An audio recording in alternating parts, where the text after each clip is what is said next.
Hey guys, and welcome back. If you watched my last video, you know that I unveiled that I bought a Project Z4, and I say that because it's got some work that it needs, but the first thing that we need to do is an oil change and figure out what exactly is going on with the cooling system.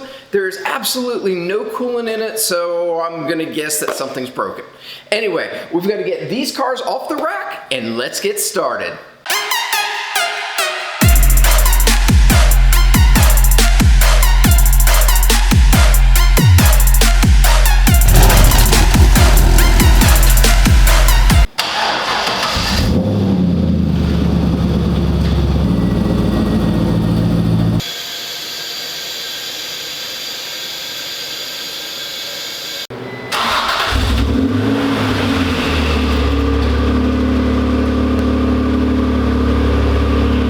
So all the cars are now moved. It is time to bring her in. Now you may hear some ticking when I bring her in, but I'm pretty sure that's just a lifter that needs to be filled back up with oil. Hopefully when I do this oil change and then can get on it a little bit, it will solve itself. That's the hope. If not, well, then we'll have to figure that one out as well. But let's go ahead and get her in here.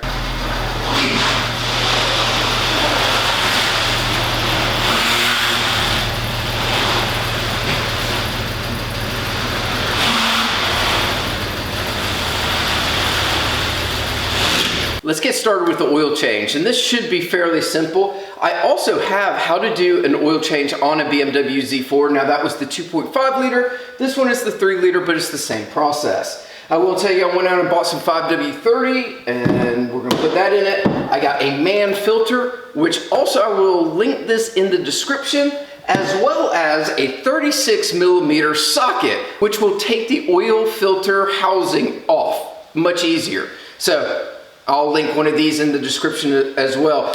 Really good to have if you've got one of these cars. And then we've got the water over there so that we can figure out where the leak's coming from in the radiator. Lots to be done. I don't want to do it. Up top, everything is nice and filthy, just like it was. And we're gonna open this up so it will drain out much easier. Gotta love that. I have not looked under the car yet. This is my first time looking underneath everything to make sure, well, that it's still good. So let's take a look underneath and see what we see. First thing that I noticed, this is all, I don't know, it's just hanging there. Look at that. Oh, under there, got a bunch of dirt and debris. Oh man. Okay, let's look under here. Whoopsie. All right. So, metal pan, missing some stuff. There's a bolt there, bolt there, bolt there, hole over here. This, oh, sweet mother of Moses. I'm just taking that off today because look, it's not even, well, I could be worse. It could be worse. Let's just go with that. Here's the oil. So we can take that off and at least get to the oil very easily because, well, that access plate is gone. What? Who does this? All right, let's get this plastic piece off. Look at this. It's right in time for Halloween. It's a nice little spider web. Spider! No, just joking. There have been bugs. You know, the rest of it though, from just the front is bad, but the rest of it looks halfway decent. Oh, please work for me, little baby. You want to be used again. Something hit here. That's for sure. All right. God, there are cobwebs all down in the bottom here. Oh boy. All right. That is off. There we go. See, that's what it needed. Just a little bit more torque than I had in me. Now the question is, what is this oil gonna look like?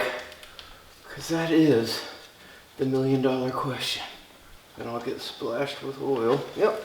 Oh, got oil everywhere. Hey guys, now that the oil is draining, I'm gonna take some water and put it into the coolant reservoir and let's see where this thing is leaking.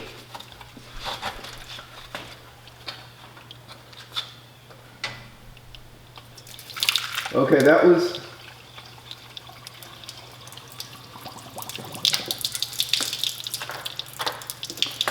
All right, let's take a look. Somewhere up there. Oh, I see it kind of peeing out. So I got a little from there, but it looks like, if I had to guess, and I'm not good at this, I'll have to review the footage as well, but if I had to guess, I'm gonna say that it has to do with, and why is water coming out from there? Oh, from there to there to there, okay. Oh, that's great.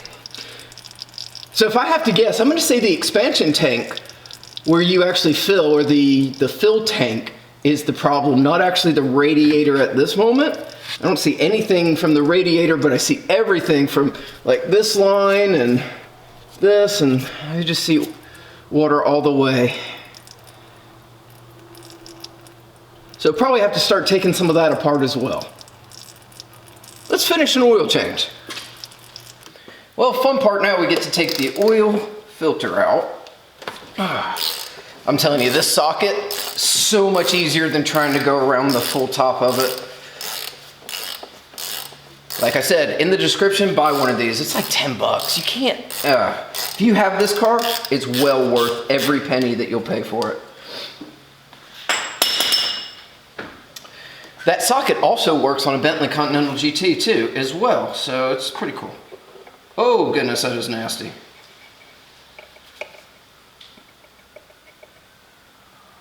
All right.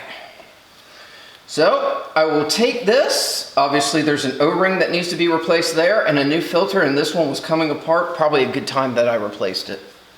New filter, new O-ring. All of this goes in here. I do like how easy that is. Much easier than the other style oil filters.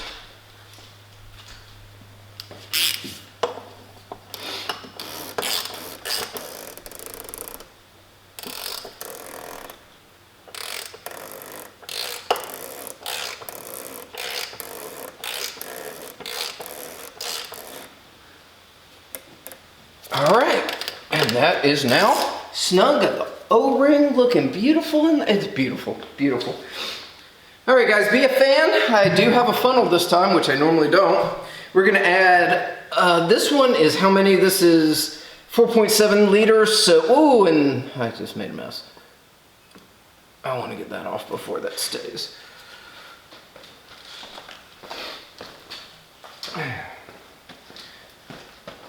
I actually pour better with no funnel. That's what that shows you. Okay, back at this. So like I was saying, the manual says 6.9 liters. So that one goes all the way in. All right, guys, I'm going to put about 6 in it and see how she does.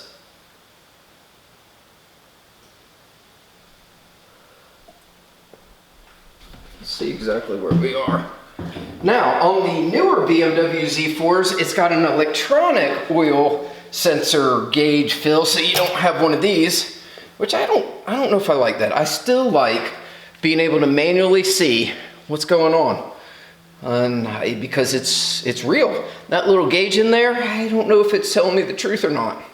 But this, you know that when you stick it in there, I said it, pull it out, you can see like that. I don't need to add any more. That is perfect. Now, of course, it's got to run and get all the oil through there, so we'll check it again, but for right now, that looks like a job well done. Let's see if we can get rid of the tick. What do you say? So, I've been told on the internet that a lifter in here is probably ticking. They get filled with oil as the car is used. It has not been used in like a year or two. So there is no oil in that lifter. And I guess what we need to do is turn it on, and they said rev to 3,000 and hold it for 2 minutes. Now, we don't have a radiator, so I'm gonna have to keep an eye on the actual temp, but I'm gonna start it up, you'll hear the tick, and then we can rev it up and see if we can get rid of the tick. I think that's a good next option. And I really need to look at the footage, but I think that expansion tank is the thing that's leaking. So we'll get one of those too. Let's start her up. I'm always scared of bugs in this thing. I need to fumigate it. Oh, it's disgusting.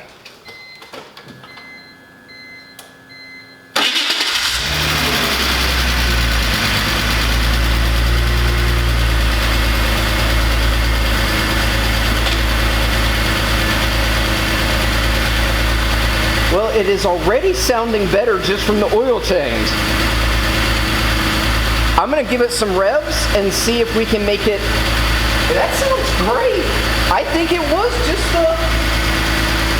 well, let's find out. As we rev it, it'll get louder. All right.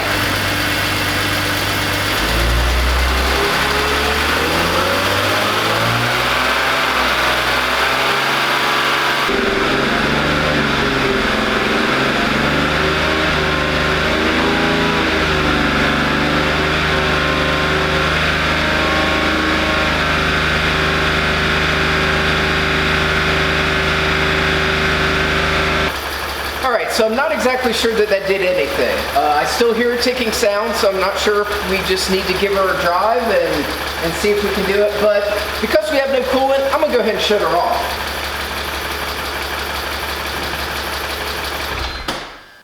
So let's see what we did today. We got the oil change done, so I don't feel so bad for starting her up and revving her a little bit and just seeing if we could get rid of that tick. So far the tick is still there. We're gonna see if actually getting the radiator fixed, which we found out should just be the expansion tank. So I'm gonna order one of those, try to get that in there. After that, we'll see what else needs to be done. Obviously, you saw that the skid plate on the underbody was basically held on by one bolt. I took it off and just left it off. So hopefully that's gonna be okay too. But I think until next time, I'm gonna go ahead and pull her out of the garage and pull all the rest of them back in. See you next time.